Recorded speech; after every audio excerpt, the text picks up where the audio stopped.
হলো ডক্টর ইউনূস আওয়ামী লীগের নেতা কর্মীদের হাতে নাজেহাল হন, ডিম থেরাপি দেওয়া হয়।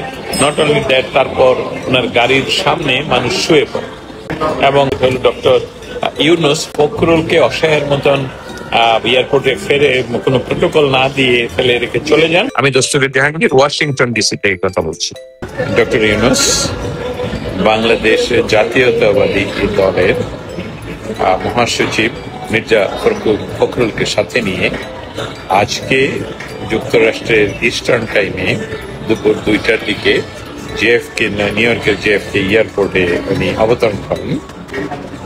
তিনি অবতরণ করার সময়ে যে বিষয়টা ঘটে সেটা নিয়ে আজকে রাতে আমি লাইভে আসব।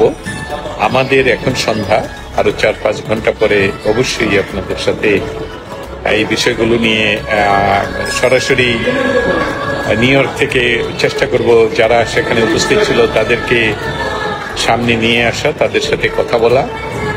শুধু আপনাদেরকে সারসংক্ষেপে জানিয়ে রাখি যে ঘটনা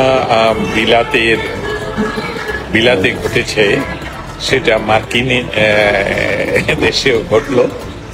এতে এই ঘটনাটা প্রমাণিত হচ্ছে যে বাংলাদেশে যে অ্যাট্রোসিটি বর্তমান সরকার করছে এবং বর্তমান সরকারের যে ধূর্তমি যে সাথে নিয়ে আসলেন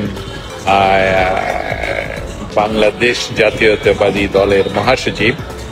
আমি আজকে রাতে যেই কথাগুলো যাদের সাথে কথাগুলো বলবো তারা আজকে সরাসরি জেএফকে এয়ারপোর্টে উপস্থিত ছিলেন। সেখানে ডক্টর ইউনূস তার সফর সঙ্গী যাদেরকে অনেকটা বডিগার্ডের মতন করে নিয়ে এসেছেন তাদের কাউকেই তিনি প্রোটোকল না দিয়ে তিনি তার মতন চলে যান। সেখানে ডক্টর মির্জা ফখরুল বিপদে পড়েন। আমেরিকাতে যে সকল বাংলাদেশি আমেরিকানরা বাংলাদেশের বিভিন্ন বিষয় নিয়ে প্রতিবাদ জানাতে উপস্থিত ছিলেন তাদের বলবো যে তাদের রোষানলে পড়েন এবং ফখরুলের গাড়ির সামনে বাঙালিরা শুয়ে পড়ে। সেখান থেকে তাকে উদ্ধার করার জন্য তার সাথে যে আরেকজন ছিল যিনি আমি এই মুহূর্তে নাম বলতে পারছি না, কারণ সত্যি কথা আপনারা কেউ অন্যভাবে কেউ নেবেন না যে এই নামগুলো আসলে এখন তো এই পরিচিত নাম নয়। অতএব সেই বিএনপির আরেকজন যিনি পাশে ছিলেন উনি ব্যাগ নিয়ে দৌড়াচ্ছেন গাড়িতে উঠে পড়ার জন্য, কিন্তু ফখরুলকে সহযোগিতা করছেন না। এটা খুবই অসম্মানের একটা বিষয় ঘটে গেল। এমনকি বাংলাদেশ জাতীয়তাবাদী দল নিউ ইয়র্ক বা যুক্তরাষ্ট্রে তাদের এখনো পর্যন্ত তেমন কোনো কমিটি নেই, কিন্তু তারপরেও যেটা আশা করা হয়েছিল যে হয়তোবা তারা তাদের জন্য উপস্থিত থাকবেন, কিন্তু তাদের কাউকে সেখানে দেখা যায় না। আপনারা সোশ্যাল মিডিয়ায় আমি এখন লাইভে আসার মৌলিক কারণটা বলি যে আজকে রাতে এই বিষয় নিয়ে সরাসরি নিউ ইয়র্ক থেকে, কারণ আমি ওয়াশিংটন ডিসিতে থাকি, সরাসরি দস্তগীর ভাই ডিম কিছু কি এখান থেকে পাঠাতে না ডিম আমেরিকাতে এই ডিমের দাম বেড়ে যায় ভাই। ডিম নিয়ে আর তবে পৃথিবীর যেখানেই তারা যাচ্ছে সেখানেই ডিম থেরাপি দেওয়া হচ্ছে। এবং এই যে আরেকটা ছেলের নাম আক্তার, তাকে একজন ধরে রাখলো আর সবাই পিছন থেকে পিঠে ডিম মারলো। সেখানে উত্তেজিত একটা ছেলেকে শুনতে পাওয়া গেল যে আপাকে ছেড়ে দেন, আক্তারকে ধরেন। আপাটা বোধহয় ওই যে একটা মেয়ে, তার নামটা আমি জানি না, সাথে ছিল। আমি যদি দিনারকে জিজ্ঞেস করি, দিনার ওই যে একটা মেয়ে যে যাকে আজকে দেখা গেল যে এয়ারপোর্টে, ওই মেয়েটার নাম জানি কি? জারা, তাসনিম জারা। দেখুন, হ্যাঁ, তাসনিম জারা, সে তাকে স্পেয়ার করার জন্য সেখানে যারা ডিম ছুটছিলেন তাদের একজনকে শোনা গেল বলতে যে দস্তগীর ভাই সূত্রের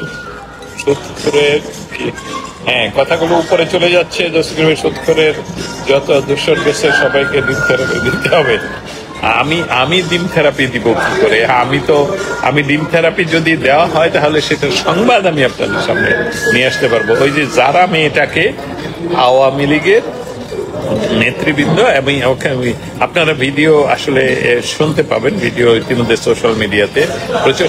প্রথম কথা, আমি যে কথাগুলো বলতে আসছি যে আজকে রাতে, আমাদের রাতে, এখন আমাদের সন্ধ্যা 7:48, আজকে রাতে যুক্তরাষ্ট্র আওয়ামী লীগের যুগ্ম সাধারণ সম্পাদকের সাথে আমি লাইভে আসব এবং সেখানে কি ঘটেছে তা বিস্তারিত আপনাদের সামনে তুলে ধরার জন্য। আর যে ঘটনাগুলো ঘটেছে সেখানে একটা জারা নামক একটা মেয়েকে দেখলাম যে অন দা ভিডিও একজন বলছে যে আপাকে কিছু করেন না, ওই যে আক্তার যাচ্ছে তাকে ডিম থেরাপি দেওয়া হোক, এবং তার পিছে ডিম মারা হয়, যেটা সরাসরি লাইভে দেখা যাচ্ছিল। পিনাকি তালুকদার, তুমি কি লাইভে আজকে রাত্রে তোমার সাথে কথা বলতে চাই? তোমার সাথে তো এই তো ঘন্টা দুয়েক আগে কথা সকল মানুষের যে আপনাদের জন্য বিষয়টা হলো যে তারা যেখানেই যাচ্ছে সেখানেই এই ধরনের পরিস্থিতির সম্মুখীন হচ্ছে। তবে আপনাদেরকে জানিয়ে দিলাম যে আজকে রাতে, আমাদের রাতে, আপনাদের বাংলাদেশ সময় সকাল 9টায় আমরা লাইভে আসবো, আমরা কথা বলবো, অনেকের সাথে কথা বলবো। আমি দেখি এখন কাউকে একজনকে লাইভে আনা যায় কিনা, দেখি তাকে আনা যায় কিনা। পিনাকি, তুমি এক কাজ করো তো, তুমি আমাকে রিকোয়েস্ট পাঠাও যে তুমি এখন আমার সাথে নিউ ইয়র্ক সিটি থেকে লাইভে কথা বলবে, কি হচ্ছে সেখানে। তুমি রিকোয়েস্টটা পাঠাও, দেখি আমি তোমাকে অ্যাকসেপ্ট করতে পারি কিনা লাইভে তুমি যোগদান করতে। আনিসুর রহমান, আপনি যদি নিউ ইয়র্কে না গিয়ে থাকেন, এখানে ওয়াশিংটন ডিসিতে থেকে থাকেন, আপনিও লাইভে আসতে পারেন। আপনারা দেখতে পাচ্ছিলেন যে ফখরুলকে, আমি স্পেশালি ডক্টর ইউনুস নিয়ে এখন কোনো কথা বলছি না, আমি যে কথাগুলো বলছি সেটা হলো ডক্টর ইউনুস ফখরুলকে অসহায়ের মতন এয়ারপোর্টে ফেরে কোনো প্রোটোকল না দিয়ে ফেলে রেখে চলে যান, এবং ফখরুল মির্জা ফখরুল আওয়ামী লীগের নেতা কর্মীদের হাতে নাজেহাল হন, ডিম থেরাপি দেওয়া হয়, নট অনলি দ্যাট, তারপর ওনার গাড়ির সামনে মানুষ শুয়ে পড়ে। ইনকালাব করে দিয়েছে রাজাকারদের বাচ্চাদের। হ্যাঁ, আপনাদের সাথে যোগদান করবো, আজকে রাতেই যোগদান করবো। তাহলে Rasel Sarkar, we proud of you, Dastagir Jahangir ভাই, আমি আসলে কোনো কাজই করছি না, সত্যি সত্যি মানুষ কাজ করছে, মানুষ নট অনলি কাজ করছে, মানুষ তাদের যে বাংলাদেশের যে অবস্থা, তাদের প্রতি যে ঘৃণা, সেটা যে প্রচন্ড। বাংলাদেশে যদি তারা মানুষকে খুন করে, আর্মিকে ব্যবহার করে খুন করে, সেটা আর্মি যদি চলে যায় তাহলে তাদের অবস্থা বাংলাদেশে কেউ। হ্যাঁ আনিস ভাই, আপনি এই লাইভে কোথাও একটা ক্লিক করলে আপনি এখনই আমার সাথে যুক্ত হতে পারবেন।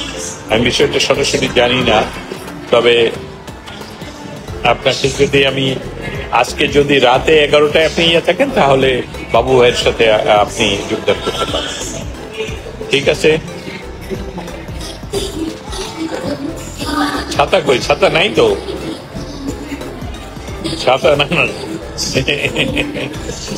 তাহলে আজকে রাতে ইউএস টাইম, মানে ইউএস এর ইস্টার্ন টাইম রাত 11টায়, বাংলাদেশ টাইম সকাল 9টায় আমরা আমেরিকাতে কি ঘটলো সমস্ত কিছু নিয়ে আমরা কথা বলতে আসবো। সকলে ভালো থাকবেন, সকলের সাথে আবারও কথা হবে। ও somebody wants to join, দেখি কে জয়েন করতে চায়। কে জয়েন করতে চাইলেন আবার রিকোয়েস্ট পাঠান, দেখি আপনাকে নিয়ে কথা বলি। কথা আমেরিকা, আরাফিয়ান আমেরিকা, হ্যাঁ দুর্দান্ত কাজ হয়েছে, কিন্তু আজকে দুর্দান্ত কাজ হচ্ছে, এটা আপনারাও জানেন, সকলেই জানেন। ইংল্যান্ড থেকে এটা শুরু। এখন বাংলাদেশে বর্তমান সরকার, বর্তমান অসাংবিধানিক সরকার, তার যে প্রধান, তিনি অনেক চিন্তা ভাবনা করে মির্জা ফখরুলকে সাথে নিয়ে আছেন, এবং সেই মির্জা ফখরুলকে উনি এয়ারপোর্টে রেখে প্রোটোকল না দিয়ে উনি চলে যান।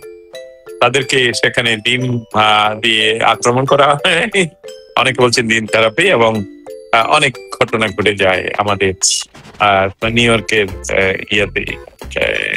জেএফকে এয়ারপোর্ট। শান্তি লাগছে ডিম থেরাপিতে, শান্তি তো লাগবেই। বাংলাদেশে আপনাদেরকে তো অশান্তিতে রেখেছে ওরা।